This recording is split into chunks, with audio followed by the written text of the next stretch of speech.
Friends, आज हम लोग इकोनॉमिक्स एमसीक्यू की एक सीरीज़ चालू कर रहे हैं, मतलब नॉट फॉर इकोनॉमिक्स ओनली।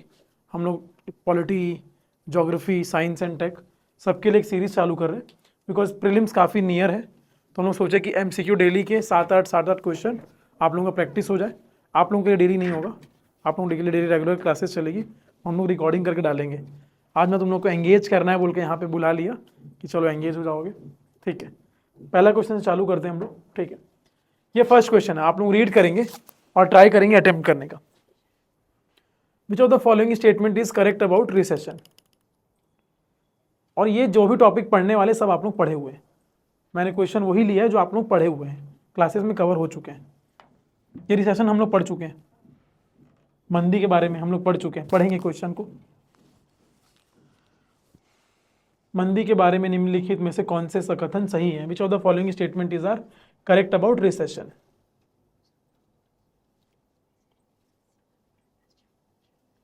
ठीक है, आंसर बताएंगे। हाँ भाई, आंसर क्या होगा? दिख रहा है आपको? नहीं दिख रहा है? हाँ, तुम लोग सब सी वाले हो। ठीक है, आंसर सही है। Answer is option C, both 1 और 2 होगा। मैंने आप लोगों को जब रिसेशन पढ़ाया था तो मैंने आप लोगों को रिसेशन में बताया था, रिसेशन क्या होता है? डिप्रेशन से पहले वाला फेज है। अगर हम लोग इंटेंसिटी में जाएंगे तो सबसे पहले क्या आता है आपका? इन्फ्लेशन। इन्फ्लेशन के बाद आपका डिफ्लेशन। डिफ्लेशन के बाद आपका डिसइन्फ्लेशन। डिसइन्फ्लेशन के बाद आपका स्लो डाउन। स्लो डाउन के बाद रिसेशन, और रिसेशन के बाद आपका डिप्रेशन। ठीक है, तो मैंने आप लोगों को रिसेशन में बताया था, यदि आपकी इकॉनमी 2 क्वार्टर या 2 से अधिक क्वार्टर तक की अगर आपका जीडीपी जो है वो नेगेटिव जाएगा तो वो आपका रिसेशन का केस होगा। ठीक है, रिसेशन अगर सक्सेसिव 2 क्वार्टर जाएगा तो इसमें क्या लिखा है? It is a period of temporary economic decline generally identified by fall in GDP in 2 successive quarter. ठीक है, अगर वो 3 और 4 सक्सेसिव क्वार्टर हो गया या फिर -10% से नीचे हो गया तो क्या होगा? वो डिप्रेशन हो जाएगा। अगर लगातार 4 क्वार्टर हो गया और -10% से नीचे हो गया, दोनों में से कोई भी कंडीशन मैच कर रही है तो वो डिप्रेशन का केस हो जाएगा। दूसरा क्या बोल रहा है? रिसेशन से आपका रिसेशन जो होता है विच इज विजिबल इन मंदी औद्योगिक उत्पादन, मतलब इंडस्ट्रियल प्रोडक्शन। बिल्कुल सही है। अगर आपका जीडीपी फॉल होगा तो आपका इंडस्ट्रियल प्रोडक्शन भी फॉल होगा। जीडीपी फॉल हो रहा है इसका मतलब हम लोग पढ़े हैं कि हमारे कितने सेक्टर है इकोनॉमी में? 3, प्राइमरी, सेकेंडरी, टर्शरी। इंडस्ट्री किस में आता है? सेकेंडरी में आता है। गुड। तो इंडस्ट्रियल प्रोडक्शन भी फॉल होगा आपका। जीडीपी फॉल हो रहा है, इंडस्ट्रियल प्रोडक्शन भी फॉल हो रहा है। क्यों? बिकॉज सेकेंडरी सेक्टर में इंपैक्ट कर रहा है। दूसरा एम्प्लॉयमेंट, बिल्कुल सही, रोजगारी भी। रियल इनकम आपका, रियल इनकम, नेशनल इनकम, प्रति व्यक्ति वो जो पर कैपिटा इनकम है वो भी इसमें होगा। और आपका ये होलसेल रिटेल ट्रेड, मतलब ये आप लोग अभी इन्फ्लेशन पढ़े नहीं है, इन्फ्लेशन में आप लोग होलसेल रिटेल के बारे में पढ़ेंगे, आगे पढ़े नहीं अभी तक के। तो होलसेल रिटेल मतलब सभी चीज इंपैक्ट होगा just because of fall in GDP. तो दोनों आपका सही है, बोथ ऑप्शन 1, मतलब ए एंड बी। ठीक है, नेक्स्ट क्वेश्चन देखेंगे हम लोग। पढ़े इसको, जवाब दीजिए। बॉन्ड का आप लोगों को बेसिक पता होगा तो आप लोग इसका जवाब दे देंगे।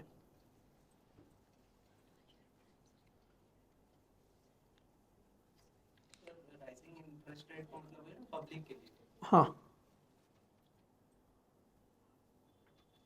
नहीं तो यहाँ पे पब्लिक के लिए इंटरेस्ट रेट आप मत देखिए ना, यहाँ पे किसके पर्सपेक्टिव समझा रहे? बॉन्ड की। तो किसका इंटरेस्ट रेट बढ़ रहा है? बॉन्ड का। किसका कम हो रहा है? बॉन्ड का। बॉन्ड के पर्सपेक्टिव से देखिए, बॉन्ड पढ़ रहे हैं ना हम लोग। बताओ क्या लग रहा है आंसर? हिमांशी बताओ। हाँ, हिमांशी का डी, बाकी आप लोगों का?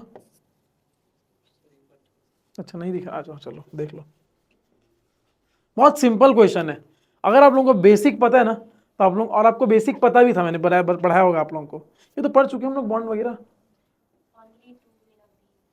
पिंकी ओनली 2। ठीक है, बी। आप लोग? बी है। ठीक है, ठीक है, पिंकी और निधि का बी हो गया। हाँ आप लोग बी बी, हाँ वही दोनों सब बी वाले हैं। चलो 4 लोग आप लोग बी दिए, ठीक है। सिंपल है, सिंपल। आप लोग भूल गए हैं, पता है आप लोगों को रिवीजन की जरूरत है, आप लोग भूल गए हैं। ये क्वेश्चन तो विथिन 10 सेकंड बन जाना चाहिए था। बता दूंगा आंसर, पहले बताओ तुम अपना तो बताओ। हाँ राहुल तुम, हाँ ठीक है। क्या सोच के डी बोली तुम?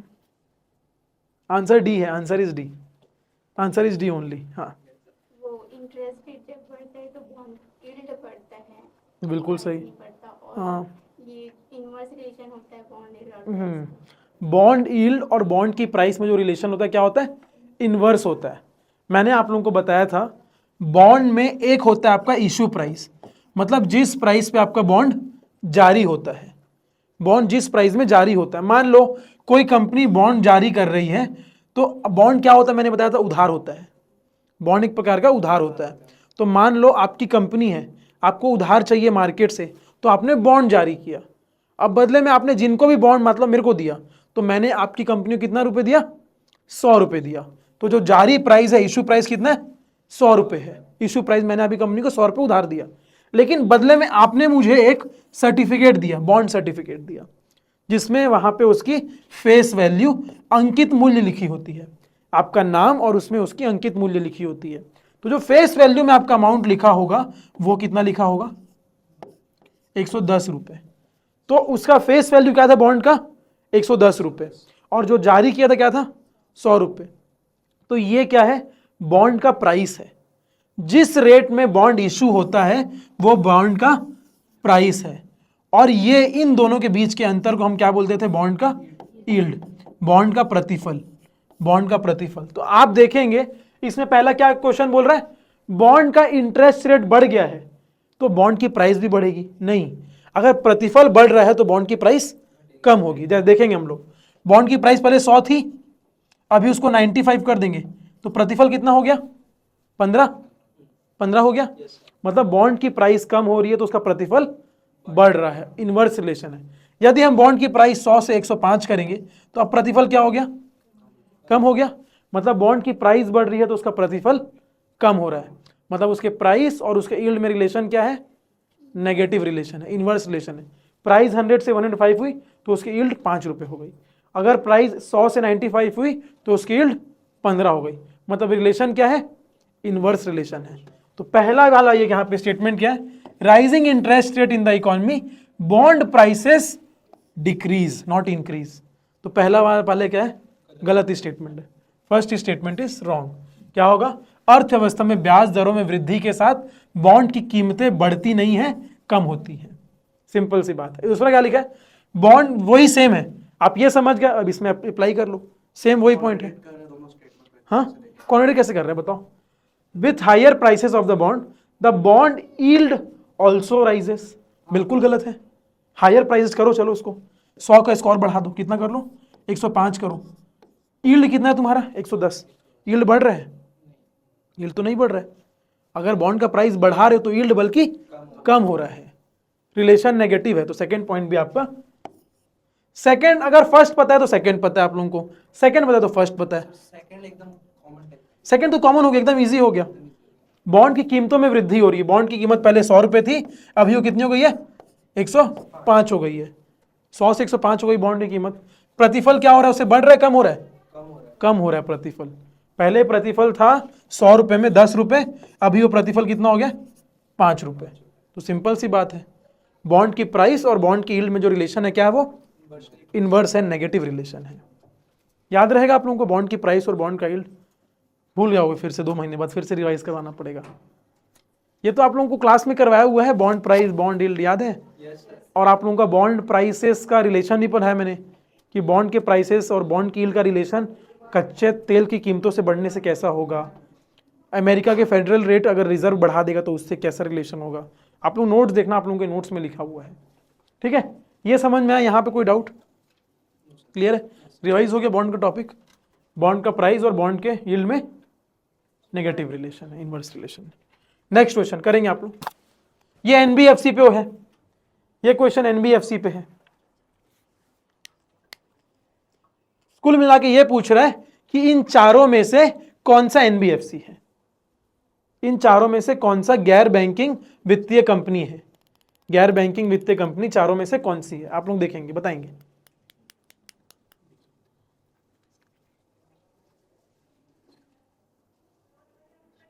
नहीं दिख रहा क्या आप लोग को, देख लो आप, थोड़ा सा ब्रॉड हूं मैं, नहीं दिखता है ठीक है देखेंगे। Which of the following are non banking financial companies. हाँ भाई आंसर जल्दी बोलो, इतना टाइम नहीं है। हाँ ए, हिमांशी जा रही है ए में, ठीक है, बाकी लोग जल्दी बताएंगे।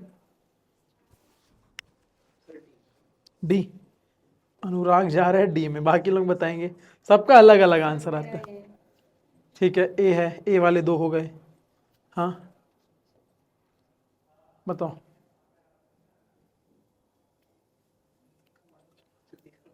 हाँ राहुल, तो नींद में लग रहा है मेरे को राहुल, वो तुम्हारी आंखों से लग रहा है। हाँ तुम लोग,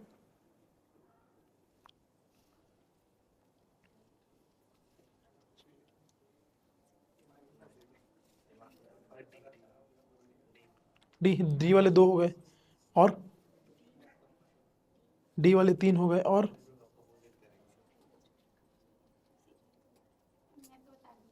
आपका क्या था, ए था ना, ठीक है। हाँ बताओ, नहीं पता, एनबीएफसी तो पता है आप लोगों को। अच्छा ठीक है, आंसर मैं बताता हूँ, आंसर जो होगा वो डी होगा, 1 2 3 4, ठीक है अभी देखेंगे आप लोग। एनबीएफसी मैंने बताया था, एनबीएफसी क्या होता है।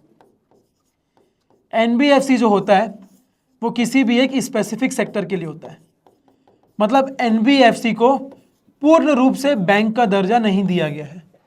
मैंने आप लोगों को बताया था एनबीएफसी को पूर्ण रूप से बैंक का दर्जा नहीं दिया, ये किसी एक विशेष क्षेत्र के लिए होता है, स्पेसिफिक सेक्टर के लिए। स्पेसिफिक सेक्टर के लिए लैंडिंग का काम करता है, मतलब लोन प्रदान करने का काम करता है।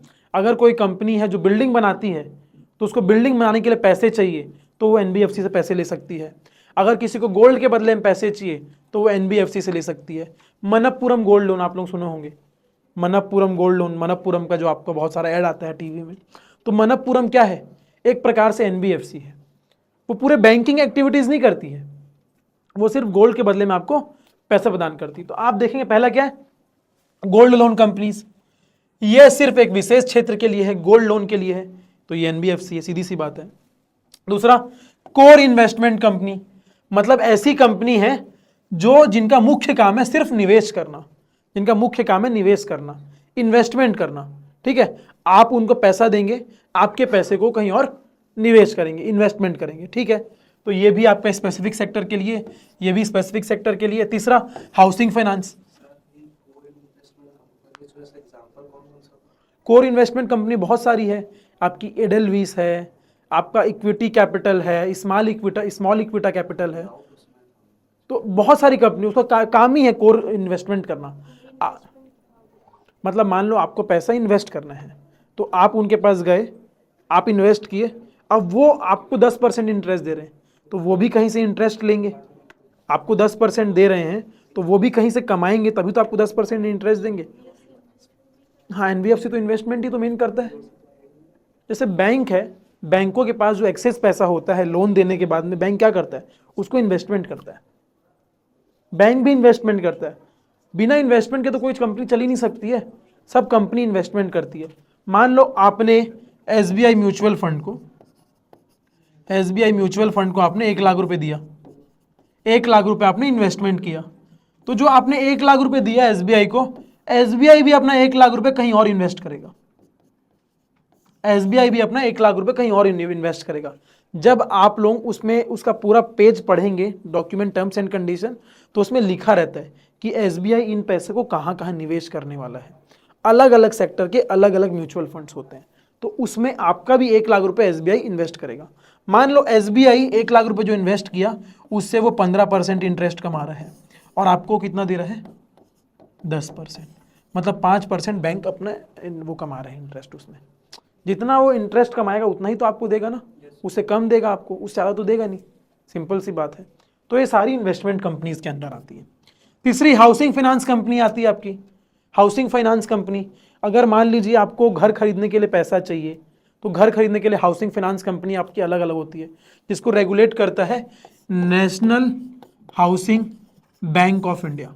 नेशनल हाउसिंग बैंक एक रेगुलेटरी बॉडी है, जस्ट लाइक आरबीआई, जो हाउसिंग फाइनेंस को रेगुलेट करता है। ठीक है, तो ये भी एक स्पेसिफिक सेक्टर के लिए हो गया आवास वित्त कंपनी। और ये हो गया आपका एआरसी। मैंने एआरसी बताया था, एआरसी भी एक प्रकार का एनबीएफसी है। यस, ये चारों आपकी एनबीएफसी का ही पार्ट है। ठीक है, तुम क्या समझ के 1 और 3 बोली हिमांशी? कंस्ट्रक्शन कंपनी से पता नहीं था, मतलब डिवाइस में कितना किया। तो एआरसी का मूल रूप से काम क्या है? एसेट लेना बैंकों से और उसको लिक्विडेट करना, और जितना पैसा आएगा थोड़ा बहुत कमीशन अपने पास रखना, बाकी बैंकों को वापस कर देना। तो वो एक स्पेसिफिक सेक्टर के लिए है ARC, that is also NBFC. मतलब वो वित्तीय रूप से है, वित्तीय रूप से बिल्कुल है, फिनेंशियल काम कर रहा है, पैसा एक तरफ से लिक्विडेट करके बैंकों को फाइनेंस पैसा प्रोवाइड कर रहा है, तो फिनांस तो ऐड है इसमें, और एक स्पेसिफिक सेक्टर में तो एनबीएफसी का ही पार्ट होगा। नहीं करते, भारत में लगभग 10,000 प्लस एनबीएफसी है, 10,000 प्लस एनबीएफसी जो स्पेसिफिक सेक्टर में, इन लोग आते तो हैं स्पेसिफिक सेक्टर से, लेकिन धीरे धीरे अपना ब्रांच को एक्सपेंड करते रहते हैं, सो डैट इनको यूनिवर्सल बैंकिंग का लाइसेंस मिल जाए, क्योंकि एक साथ में यूनिवर्सल बैंकिंग का लाइसेंस मिलना बहुत मुश्किल है। तो इन लोग एक्सपांड करते करते यूनिवर्सल बैंक बनने की कोशिश करते हैं। ठीक है, हाँ भाई, इस क्वेश्चन को करो आप लोग।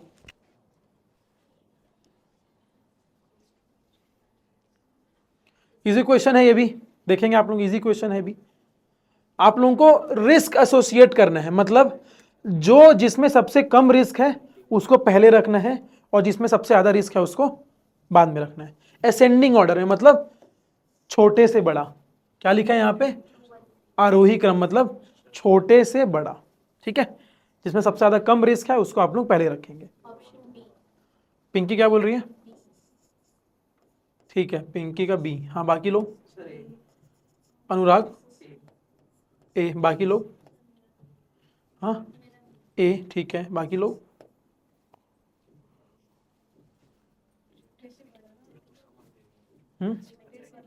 छोटे से बड़ा, मतलब इसमें सबसे ज्यादा रिस्क कम है उसको आप लोग पहले रखेंगे, बी। ठीक है, हाँ, बाकी लोग? ए, ठीक है, बाकी लोग? आपका भी ए कर दीजिए, मत, नहीं होता है, बताना होगा कैसे, डिबेंचर और बॉन्ड तो एक ही जैसा होता है। मैं समझाऊंगा। ठीक है, अगर एक ही होता तो फिर क्वेश्चन गलत बन जाता, राइट? ठीक है, आप लोग? बी। ठीक है, मतलब इक्वल मेजोरिटी है, कास्टिंग वोट की जरूरत है, ऐसा? आप लोग पहले देखिए, आप लोगों को मैं आंसर बता दूंगा, पहले आप लोग देखिए सबको ये चीज पता है, आप लोग चाहे बी बोलिए या फिर आप लोग ए बोलिए, सबको पता है ऑर्डिनरी एरिया सबसे ज्यादा रिस्की है, तो सबसे लास्ट में आएगा, सब लोगों को, आप लोगों को ये पता है। ठीक है, अभी आप लोग कंफ्यूज हो रहे हैं बी वाले 2-1 में और ए वाले 1-2 में, लेकिन दोनों में से एक ही है आंसर। तो आप लोग देखेंगे, पहले आप लोग बॉन्ड और डिबेंचर में डिफरेंसेस कीजिए, बॉन्ड और डिबेंचर में डिफरेंसेस क्या है वो देखिए।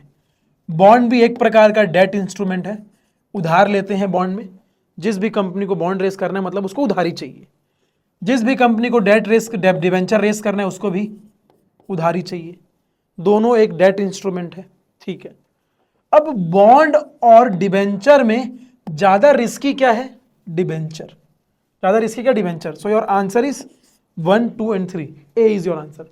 अभी देखते हैं बॉन्ड और डिबेंचर में ज्यादा रिस्की डिबेंचर क्यों है।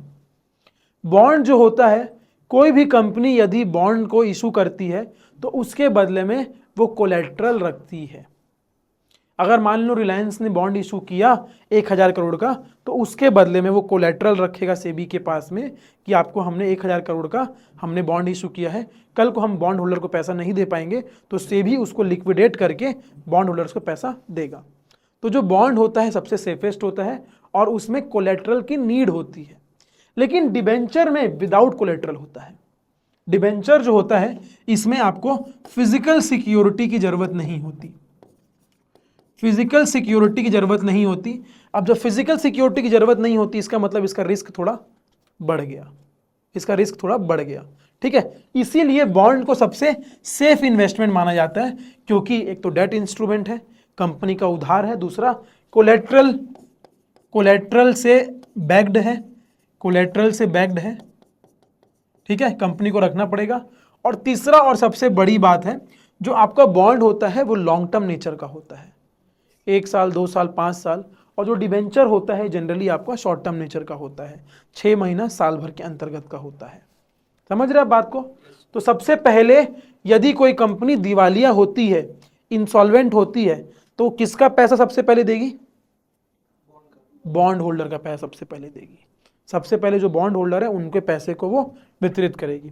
बॉन्ड होल्डर के पैसे खत्म निर्धार वो देने के बाद वो किसको देगी पैसा? डिबेंचर्स को। और डिबेंचर्स का पैसा खत्म होने के बाद वो देगी जिनके पास कंपनी का शेयर है, जिनके पास कंपनी का मालिकाना हक है, उनको पेमेंट वो करेगी, ऑर्डिनरी शेयर्स को वो पेमेंट करेगी। ये समझ में आप लोगों को? So your answer is A 1 2 and 3। Clear? कितना कितना सही हो रहा है? तुम लोग गिन रहे हो, काउंट कर रहे हो? पूरा सही है। तुम्हारा तो पिछला वाला गलत था। नहीं मैं ऑप्शन तो डी किया था ना, तुम लोग तो डी ऑप्शन किया था मेरा। अच्छा, जब डिबेंचर में पैसे जल्दी मिल जाते हैं, जिसमें बॉन्ड में, डिबेंचर में हाँ आप चाहोगे उस क्या बोलते हैं लेटर को दोगे तो आपको पैसे मिल जाएंगे। तो हाँ। और एक और बात है, डिबेंचर में आपका जो इंटरेस्ट रहता है ये आपका ज़्यादा होता है, क्योंकि डिबेंचर क्या है, वो है बिना फिजिकल सिक्योरिटी के है, तो उसमें जो इंटरेस्ट रहता है ना, आपको जो प्रतिफल मिलता है वो ज़्यादा मिलता है as compare to bond. Bond में मान लो 8% मिल रहा है, तो आपको डिबेंचर में 9% मिलेगा। हाँ बोलो। जैसे आप एग्जांपल बताए थे कि आपने मुझे डिबेंचर लेटर दिया, अगर मुझे कल पैसे चाहिए तो मैं जमा कर दूंगी उसको और मैं पैसे ले लूँगी। कल कैसे जमा कर दोगे तुम? मतलब वो डेट के अंदर, हाँ, मैच्योरिटी में, मैच्योरिटी के बाद। हाँ हाँ हाँ, ठीक है। तो और बॉन्ड में वो तो लॉन्ग टर्म है। बट यहाँ पे भी बात किसकी हो रही है? रिस्क की बात हो रही है यहाँ पे, चाहे वो लॉन्ग टर्म शॉर्ट टर्म, उसका तो मतलब ही नहीं करता। बात तो रिस्क की हो रही है, बात तो रिस्क की हो रही है। और दूसरी बात है, डिबेंचर भी आप लोग एक मैच्योरिटी के बाद लेंगे, जितना भी इसका मैच्योरिटी है, 1 साल का 1.5 साल का शॉर्ट टर्म नेचर का है, और बॉन्ड का जो है मैच्योरिटी, वो भी मैच्योरिटी के बाद ही ले पाएंगे, उससे पहले नहीं लेंगे। और प्लस बॉन्ड जो होता है वो ट्रेडेबल होता है मार्केट में, डिबेंचर आपका ट्रेडेबल नहीं होता मार्केट में। कहीं आप डिबेंचर का सर्टिफिकेट दिखा के लोन नहीं ले सकते, एफडी नहीं ले सकते, या किसी को ट्रांसफ़र नहीं कर सकते, लेकिन बॉन्ड आप किसी को ट्रांसफ़र कर सकते हो। अगर मान लो आप किसी का पैसा लग रहे हो, आपके पैसा देने की आपकी हिम्मत नहीं, एबिलिटी नहीं, कैपेबिलिटी नहीं है, तो आप उसको बॉन्ड रख के उस पैसे को आप लोग क्लियर कर सकते हो। या बैंक को आपको पैसा पटाना है तो आप बैंक को बॉन्ड दे सकते हो, सिंपल बात है। तो बॉन्ड सेफ इस, हाँ बोलो। इसमें मेरे को याद था आप बोले थे कि बॉन्ड सबसे सेफेस्ट होता है, और फिर मेरे को याद है ऑर्डिनरी शेयर्स जो होते हैं वो सबसे ज्यादा रिस्की होते हैं, क्योंकि रैंडम उन लोगों का रिजल्ट हाँ। है। तो ये तो याद ही रखेंगे, बॉन्ड सबसे सेफेस्ट इन्वेस्टमेंट है, लेकिन रेट ऑफ इंटरेस्ट भी कम है इसमें। अगर मैं आप लोगों को बोलूँगा कि आप फिक्स डिपॉजिट में जाके इन्वेस्ट कर दीजिए, तो आप लोगों को पता है फिक्स डिपॉजिट में पैसा सेफ है, लेकिन रेट ऑफ इंटरेस्ट भी कम है। आप अगर फिक्स डिपॉजिट में देखेंगे तो 5-6% मिलेगा आपको, बॉन्ड में भी आपको ज़्यादा नहीं मिलेगा, 7-8-9% मिलेगा। जितना सेफ उसमें जाएंगे ना आप, उतना आपका इंटरेस्ट कम होता जाएगा। सिंपल सी बात है, आप जितना रिस्क बियर करेंगे उतना ज़्यादा आपका इंटरेस्ट बढ़ेगा, है ना। जैसे सबसे ज़्यादा रिस्क बियर इन लोग करते हैं, अगर कंपनी को प्रॉफिट होगा सबसे ज़्यादा प्रॉफिट कमाएंगे भी नहीं लोग, सिंपल सी बात है ना। ठीक है, अगला देखेंगे। हाँ भाई, ये वाला देखेंगे आप लोग। अरे ऐसा कैसा हो गया, पहले क्वेश्चन नंबर 1, फिर 1 2 4 फिर 3 आया, 1 2 4 उसके बाद 5 आया। 5। 5 के बाद 3। अच्छा, ऐसा मिसमैच हो गया। ओके, ठीक है ठीक है।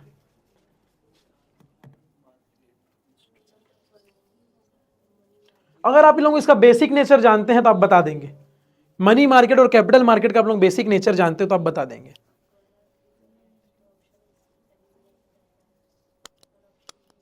हाँ भाई, आंसर बताएंगे।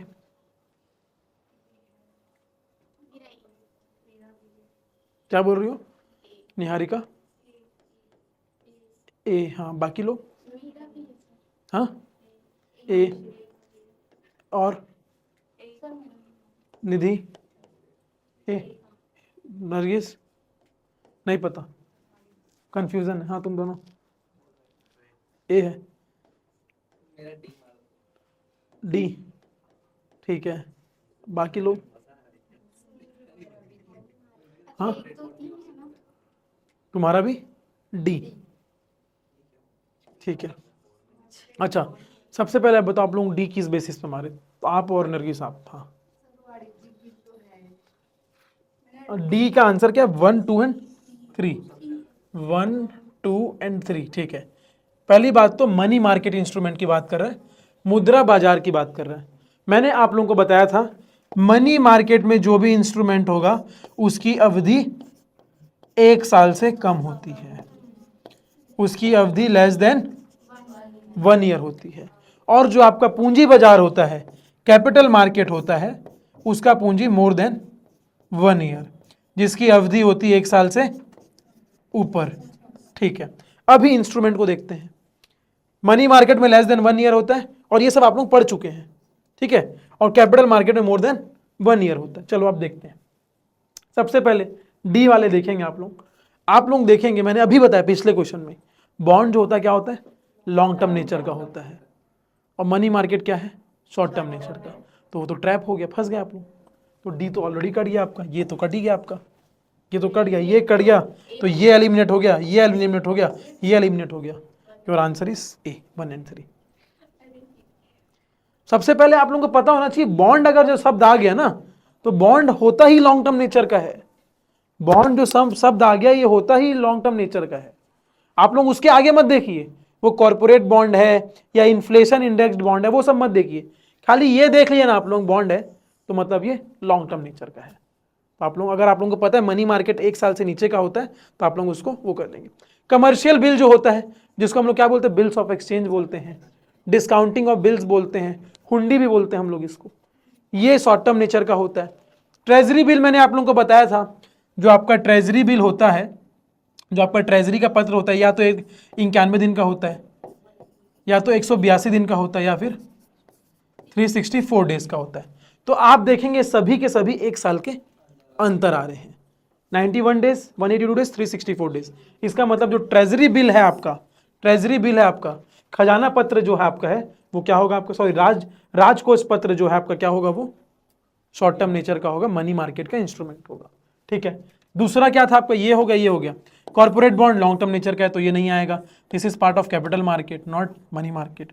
और इन्फ्लेशन इंडेक्स्ड बॉन्ड है, तो आप लोग अगर बॉन्ड नहीं भी जानते थे, तो आप लोगों को ये पता होना चाहिए, अगर ये बॉन्ड है मतलब जैसे जैसे इन्फ्लेशन बढ़ेगा वैसे वैसे बॉन्ड का प्रतिफल उसके अकॉर्डिंग, मतलब इन्फ्लेशन के अकॉर्डिंग चलेगा।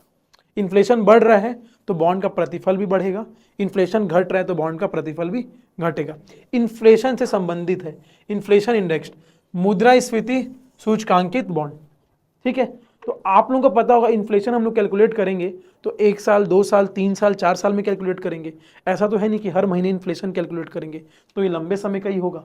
तो this is not a part of money market instrument, है ना। तो your answer is A, 1 and 3 only. Commercial bill basically 1 days to 365 days, मतलब वो उसका तो मैच्योरिटी पीरियड 1 ईयर का होता है। वन नहीं कॉमन है, वो 14 डेज का भी हो सकता है, 1 मंथ का भी हो सकता है। 14, 28, 182, 365। 14 कहाँ था? 3 ही होता है, 91, 182, 364। ट्रेजरी बिल का, राजकोष पत्र का। जो तुम बोल रही हो 14 डेज का, वो होता है सर्टिफिकेट ऑफ डिपॉजिट होता है, जमा प्रमाण पत्र होता है, जिसमें 1 दिन से लेके 14 दिन तक के हम लोग कर सकते हैं। ठीक है, और एक कमर्शियल नहीं लिखा हुआ है, ये देखेंगे नोट्स में आपको, सर्टिफिकेट ऑफ डिपॉजिट भी लिखा है, कमर्शियल बिल भी लिखा है, कमर्शियल पेपर भी लिखा है, सब पीरियड ऑफ टाइम कब इसमें ना, बिल ऑफ एक्सचेंज में ना। लेकिन ये देखो मैं किसके अंडर में लिखवाया हूँ आपको, जो मैं हाँ money market instrument, money market instrument यार, 1 साल से अंदर 1 साल के अंतर्गत ही है। मनी मार्केट का बेसिक फंडा ही यही है कि आपकी जो भी इंस्ट्रूमेंट है it should be less than 1 year, है ना। ठीक है, नेक्स्ट क्वेश्चन देखेंगे आप लोग। हाँ भाई, इसको पढ़ेंगे आप लोग। फिर से एनबीएफसी क्वेश्चन आ गया, एनबीएफसी क्वेश्चन आ गया, हम लोग एनबीएफसी पढ़े हुए हैं।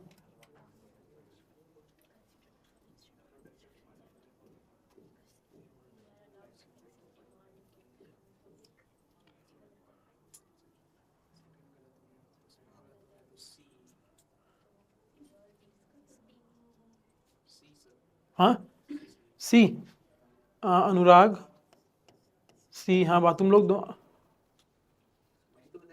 हाँ तो अनुराग डाला ना तुम्हारा ऑप्शन नंबर सी। हाँ तुम बताओ, हाँ तुम लोग, निमांशी क्या डी? हाँ आप लोग सर मेरा भी डी कर नहीं दिख रहा, मेरा चलो तुम्हारा डी कर दिया, चलो डी में डी नहीं, एक मिनट से एक बार फिर पढ़ लो आराम से।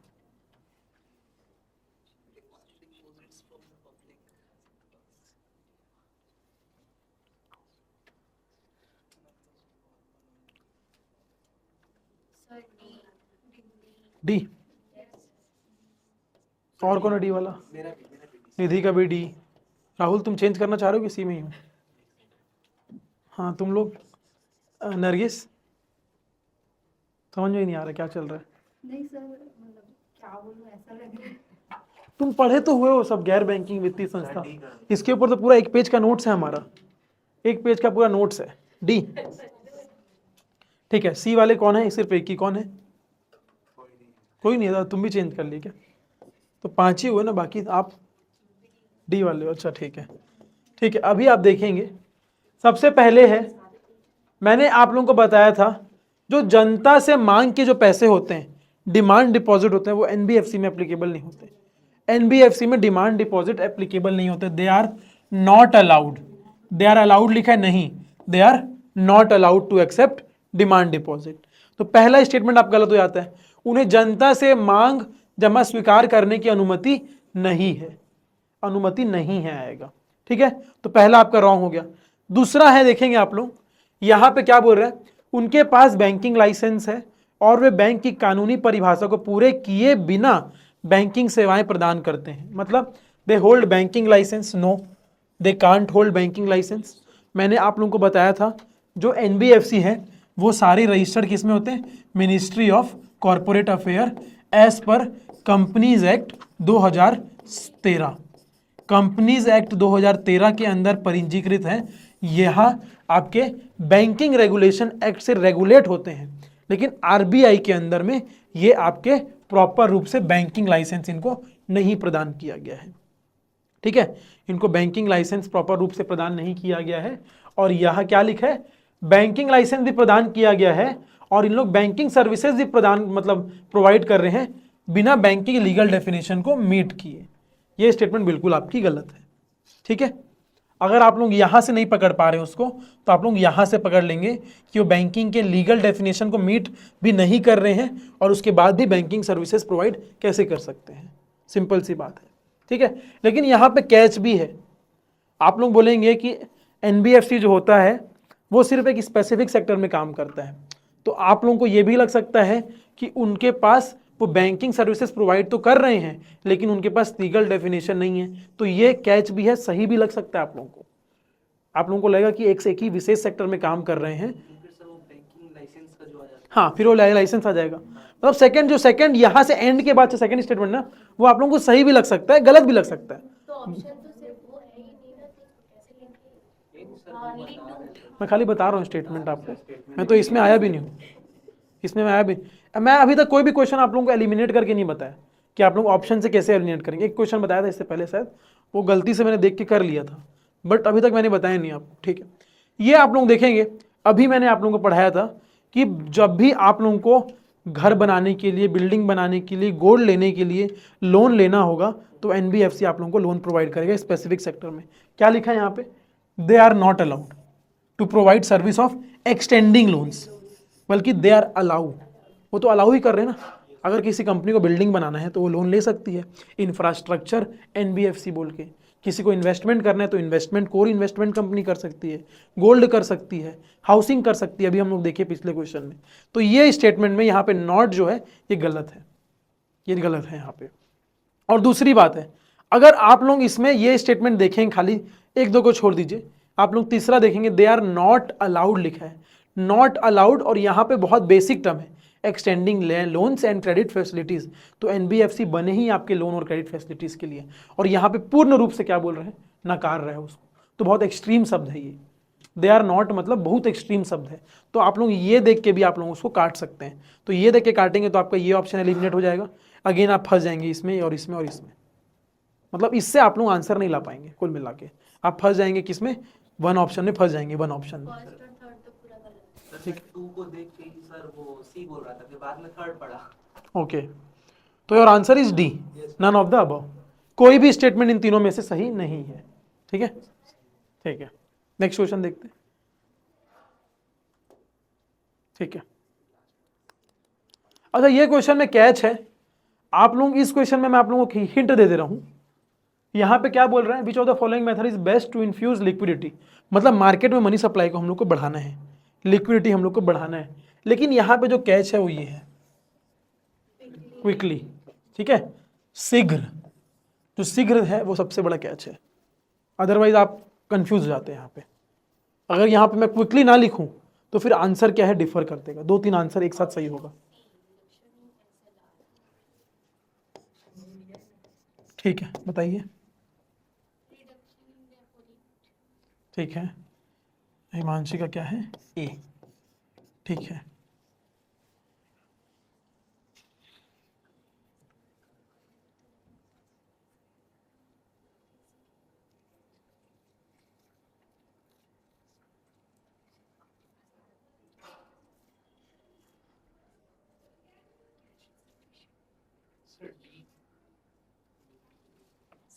ठीक है, सबका अलग अलग आ रहा है। एक बज गया, बी बज गया, कोई बोल दो बी। वो समझ में ही नहीं आ रहा होगा फिर, बी की समझ के बोल रहे हो। हाँ बताओ जल्दी, सी।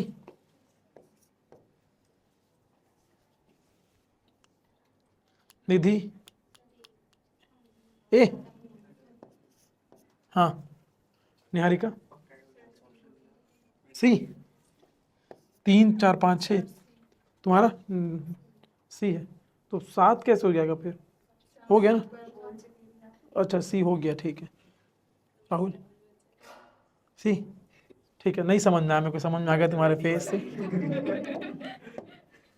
ठीक है, सी वाले 4 हैं, एच ए वाले 2 हैं, और डी वाला कौन था, अरे क्वेश्चन ही चला गया पूरा। ठीक है,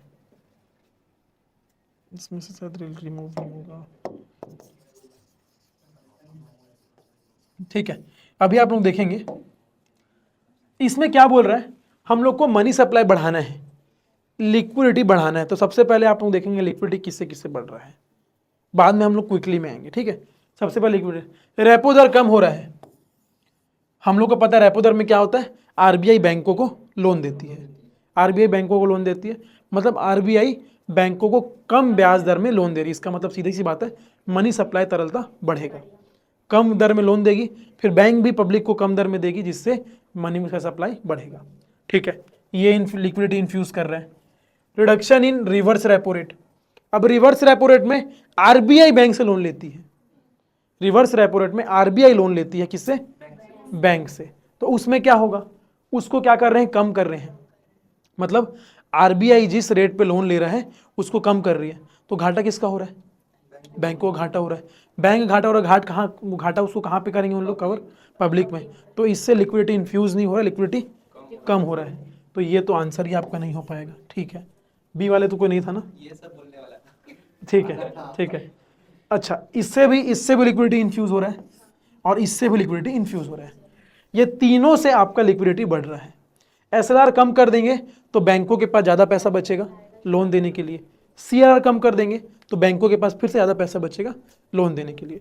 अभी इन तीनों में से अगर हम लोग क्विकली नहीं लिखते तो आपको आंसर मारने में कंफ्यूजन होती, क्योंकि वो फिर सब्जेक्टिव हो जाता कि यूपीएससी किसको स्टैंडर्ड लेता है। और ये क्वेश्चन यूपीएससी का नहीं, खाली प्रैक्टिस क्वेश्चन है ये। तो आप लोग देखेंगे यहाँ पे सबसे पहले लिखा है क्या, क्विकली, और आप लोगों को पता है क्विकली का मतलब क्या होता है, तुरंत इजी कन्वर्ट होने वाला। इजी कैसे कन्वर्ट कर सकते हैं, तो आप देखिए तीनों में से कैश के फॉर्म में कौन सा है, तीनों में से कैश के फॉर्म में कौन सा है, सीआरआर, कैश रिजर्व रेशियो। तो that would be your answer, जो कि इजीली कन्वर्टेबल है, इजीली कन्वर्टेबल है, तुरंत लिक्विडेट करने पे तुरंत पैसा। ठीक है, अगर मान लो एसएलआर को हम लोग कम करते हैं तो क्या होता है, एसएलआर में गवर्नमेंट सिक्योरिटीज रखती है, सरकारी प्रतिभूतियां रखती है। तो सरकारी प्रतिभूतियां कम करेगी, फिर उसको लिक्विडेट करने के लिए उसको बेचना पड़ेगा या किसी को देना पड़ेगा। तो उसमें वो भी तरलता है, लेकिन उसमें टाइम लगेगा, वो in the form of cash नहीं है, ठीक है। तो ये यहाँ पे कट जाएगा। और ये भी क्या होता है, ये भी इसमें प्रोसेस है, पहले लोन देगा फिर वापस से रीपरचेज करेगा रेपो में, तो ये भी प्रोसेस थोड़ा लंबा है, लेकिन ये बहुत ईजी है। तो डेट इज योर आंसर। आप लोग समझे, तीनों में लिक्विडिटी इन्फ्यूज हो रहा है, इसमें भी और इसमें भी, लेकिन यहाँ पे बात हो रही है क्विकली की।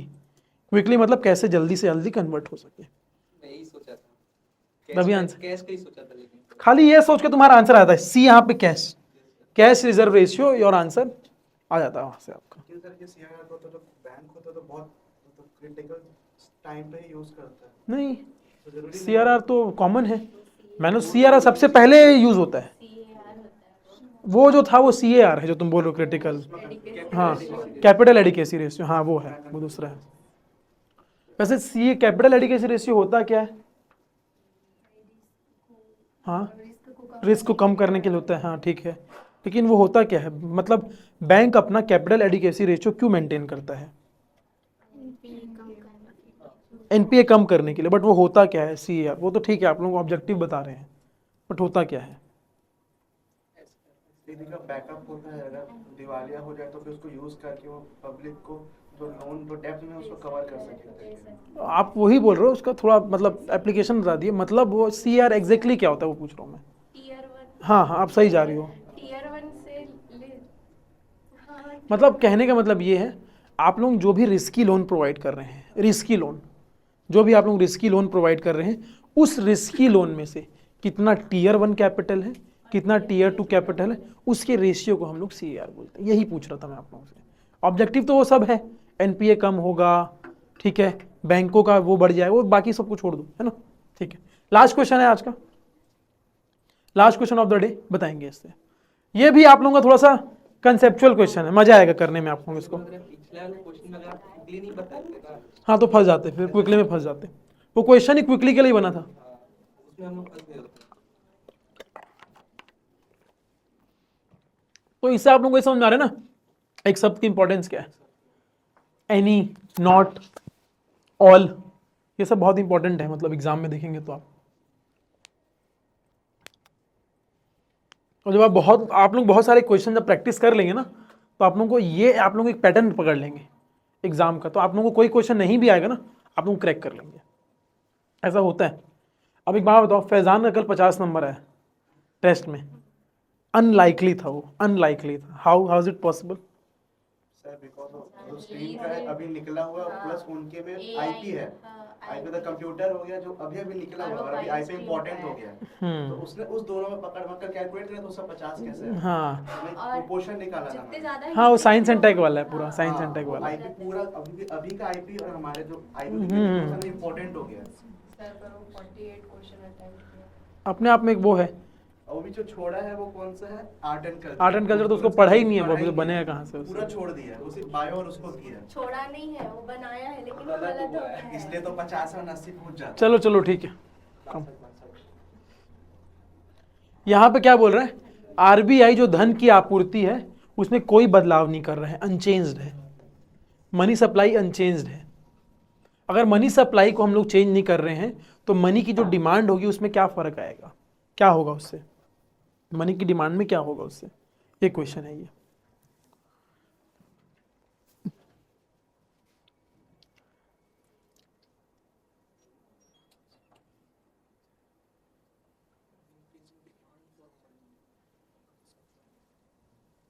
हाँ भाई आंसर बताएंगे।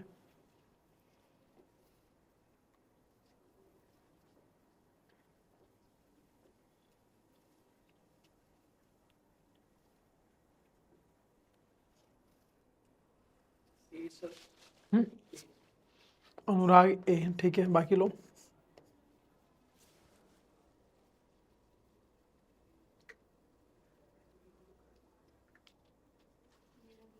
ठीक है, बाकी लोग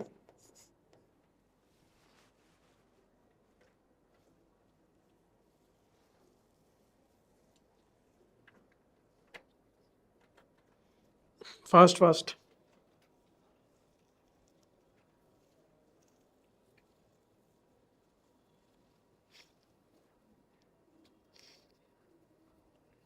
बताइए राहुल। डी, ठीक है। हाँ आप लोग, हिमांशी और क्या नाम है, निहारिका। सर थोड़ा मैं बताऊंगा क्वेश्चन, आप लोगों को बताऊंगा, देख लो।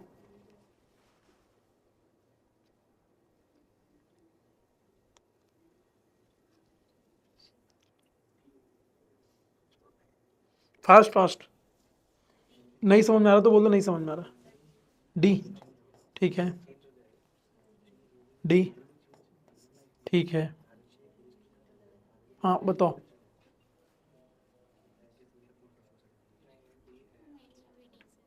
डी, ठीक है, डी, ठीक है। अभी देखते हैं आप ए क्यों बोले आंसर, बताओ रीजन। सर नहीं सर, वो मैं चेंज करने वाला था लेकिन अब मैं सोचा कि ये ले लिया हूं तो तो चेंज अभी क्या है डिसीजन तुम्हारा फाइनल? नहीं सर, मैं यही लूंगा क्योंकि आंसर क्या है, कैसे रीजन ए का?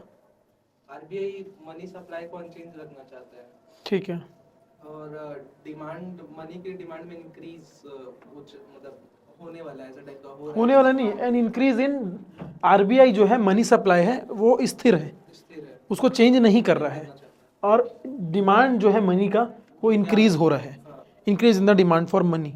ठीक है, तो मैं मतलब अगर अभी पूछोगे तो मैं तो डी बोलूंगा क्योंकि वही है कि अर्थव्यवस्था इन्फ्लेशन बढ़ जाएगा और अगर दर में वृद्धि हो जाएगा या फिर दर में कुछ भी होगा उससे तो मनी सप्लाई वो हो जाएगा ना, चेंज हो जाएगा। ठीक है। और कौन बोला था ये?